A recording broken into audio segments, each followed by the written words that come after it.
Hello friends, this is Sakshi Shukla और once again I am with you to share my views and experiences about MPPSC prelims। अभी जैसे कि हम सभी जानते हैं 21 मई 2023 को MPPSC का prelims शेड्यूल्ड है।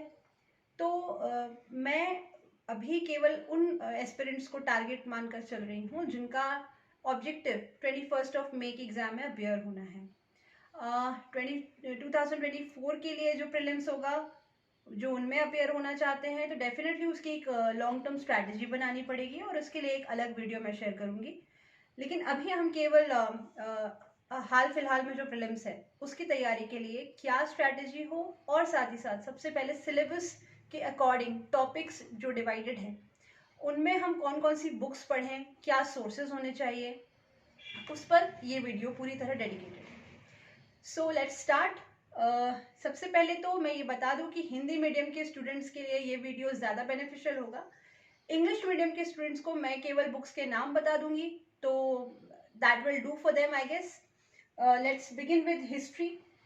इतिहास के लिए स्पेक्ट्रम की बुक हिंदी और इंग्लिश दोनों मीडियम्स में अवेलेबल होती है।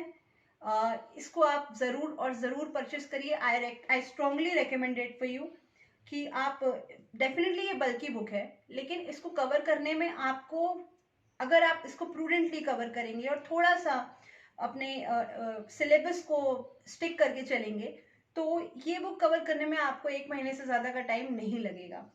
इसके अलावा एस.के. पांडे की एक हिस्ट्री की बुक आती है जिसमें आपको एंशियंट हिस्ट्री, मिडेवल हिस्ट्री और मॉडर्न हिस्ट्री तीनों के लिए अलग अलग बुक्स इनकी रहती हैं। उसको भी आप डेफिनेटली अपने बुक स्टोर, अपने जो बुक शेल्फ है उसमें रखिए। इसके अलावा बिपिन चंद्र, सतीश चंद्र और आर.एस. शर्मा को भी मैं रेकमेंड करूंगी, लेकिन ये सब कुछ आपको पढ़ने की ज़रूरत नहीं है। So please stick to limited book sources only. ये मैं आपको केवल रेकमेंड कर रही हूँ, आप इनको देखिए एक एक बार, और उसके बाद आपको जो भी बुक सही लगती है अपने लिए, अपने कंफर्ट के हिसाब से, उसको आप ऑप्ट आउट करके पढ़िए। मैंने लेकर रखी थी विपिन चंद की book 12th class old NCERT और न्यू एनसीईआरटी दोनों। तो हिस्ट्री के लिए मैं आपको कहूँगी कि किसी भी एक राइटर की बुक आप ले लीजिए। एनसीईआरटी ज़रूर रखिए, क्योंकि NCERT is gonna be based for your whole preparation as well as prelims and mains. History की ही बुक ये पार्ट 1, 2, 3 में डिवाइडेड है। जैसे कि मैंने कहा, ओल्ड एंड न्यू एनसीईआरटी दोनों काम आएंगी आपको। घटना चक्र का पुनरावलोकन एडिशन हर सब्जेक्ट का एक अलग अलग आता है, तो आपको उसमें जो दिए हुए एमसीक्यूज हैं वो सॉल्व करने होंगे। तो हम लोग 1 महीने के टाइम में ये इतिहास का जो इसका कवर पेज गायब है, I am sorry for that, but इस एक बुक से हम हिस्ट्री का एमसीक्यू सॉल्व करेंगे। इसके अलावा ज्योग्राफी, पॉलिटी, इकोनॉमी, एनवायरमेंट और साइंस के भी अलग से एडिशंस आते हैं घटना चक्र पुनरावलोकन के, तो वो आप अपने टेबल पर ज़रूर रखिए और उनको जितना ज़्यादा हो सके उतना सॉल्व करिए। Well, now let's come to polity. Polity के लिए मैं केवल एक बुक सजेस्ट करती हूँ सभी को, और सब जानते हैं वो कौन सी है, लक्ष्मीकांत। एम लक्ष्मीकांत की इस बुक को पढ़ करके, लेकिन ये सबके पास होती है। इसको पढ़ने का तरीका आपको कुछ ऐसा रखना होगा कि आप इसमें जो फैक्ट्स दिए हुए हैं उनको अंडरलाइन करिए पेन से, पेंसिल से, हाइलाइटर से, जैसे भी हो सकता है, ठीक है। फिर उसके बाद उन हाइलाइटेड पॉइंट से अपने नोट्स तैयार कर लीजिए। चाहे तो आप बुक में ही कर सकते हैं, आपको अलग से लिखने की रजिस्टर में ज़रूरत नहीं है। Laxmikanth is sufficient for prelims and mains and interview as well.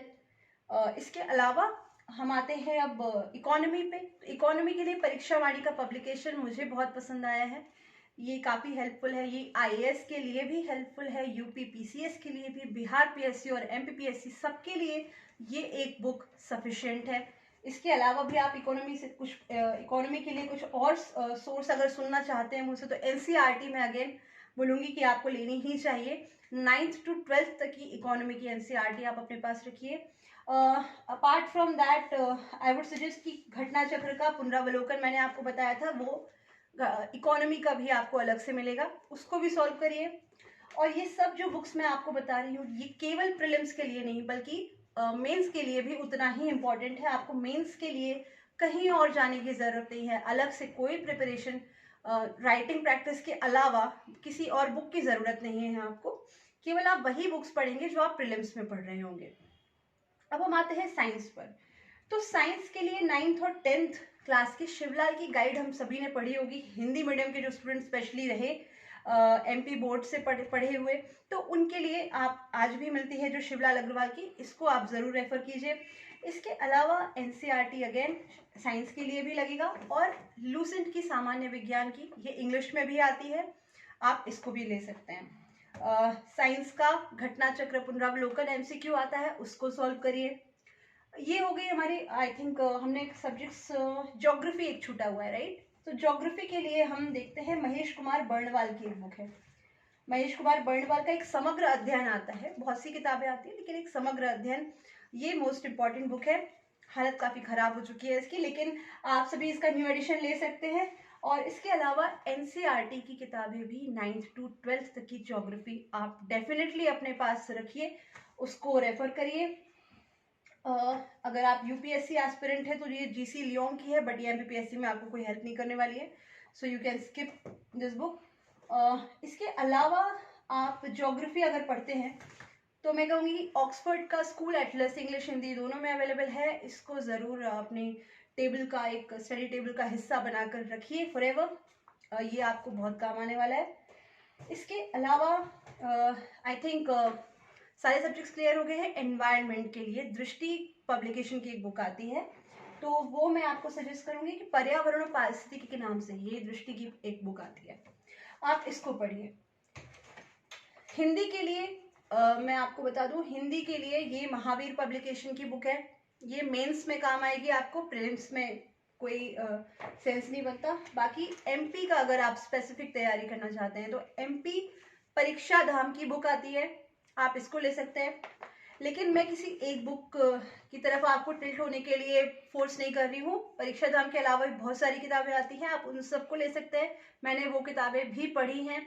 जैसा कि आप जानते होंगे कि मैं पिछले 3 अटेम्प्ट में ऑलरेडी अपेयर हो चुकी थी, 2017 से पहले भी। तो I had you know referred to many other books as well.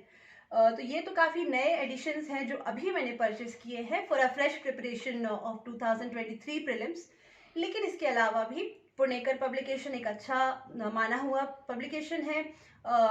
इनके अलावा महावीर की बुक्स आती हैं एमपी स्पेसिफिक समग्र अध्ययन को के नाम से, तो वो आप पढ़ सकते हैं। सो ये सोर्सेस आपने जान लिए। अब आई थिंक इसके अलावा आपको कुछ भी अलग से पढ़ने की ज़रूरत नहीं है, तो सोर्सेज बहुत ही लिमिटेड रखिए। इसके अलावा आपको जो सही लगता है आप उन किताबों को ले सकते हैं।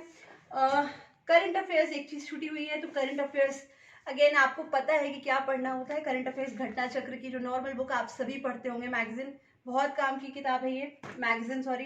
एंड मध्य प्रदेश का स्पेसिफिक करंट अफेयर्स भी आप, ये काफ़ी नया एडिशन एपीएल का आया है, 6th एडिशन है ये, इसको भी आप देख सकते हैं, अच्छी बुक है। और ये मैगजीन प्रतियोगिता दर्पण आप सभी जानते हैं, तो इनके अलावा कुछ अलग से आपको नहीं पढ़ना होता है, यही सब आप पहले से पढ़ते आए हैं, और जो नए एस्पिरेंट्स हैं उनको यही सब पढ़ना होगा, और मैंने भी इनसे पहले तैयारी कर रखी है। तो डेफिनेटली सोर्सेस सब वही रहते हैं, बस पढ़ने का तरीका क्या होना चाहिए और हम कैसे प्रीलिम्स की तैयारी 90 दिनों में करें। हमारे पास प्रीलिम्स का सिलेबस ज़रूर होना चाहिए। मैं आपको बता दूं कि सिलेबस अपने टेबल पे हमेशा रखिए, और ये प्रीलिम्स का सिलेबस आप देख रहे हैं, इसमें लगभग 70 टॉपिक्स हैं, प्लस माइनस 1-2 हो सकता है, लेकिन अराउंड 70 टॉपिक्स हैं। तो हमारे पास दिन भी आप देखिए कितनी है तैयारी के लिए, 90 डेज हैं। 90 डेज और 70 टॉपिक्स। हमारी स्ट्रैटेजी कुछ ऐसी होनी चाहिए कि हम अब इन टॉपिक्स को एक बार तो कवर कर ही लें, उसके बाद मल्टीपल रिविजन्स भी करने में हम कैपेबल हों। तो डेफिनेटली अब इसके बाद जो वीडियोस आने वाले हैं उनमें आप देखेंगे कैसे हम हर एक टॉपिक को एक दिन में कितने टॉपिक्स कवर करने हैं, और हर टॉपिक पे क्या हमारी अप्रोच होनी चाहिए, क्या डायरेक्शन होना चाहिए, उस पर मेरे अगले वीडियोस होंगे। तो यहाँ पर हम अपने वीडियो को अभी ख़त्म करते हैं। नेक्स्ट वीडियो में आप देखेंगे कि हिस्ट्री की तैयारी, पहला टॉपिक कौन सा होगा, एमपी की हिस्ट्री हम कैसे कवर करेंगे, उनके टॉपिक्स को लेकर हमारी क्या अप्रोच होगी। तो तब तक के लिए बहुत बहुत धन्यवाद। Thank you.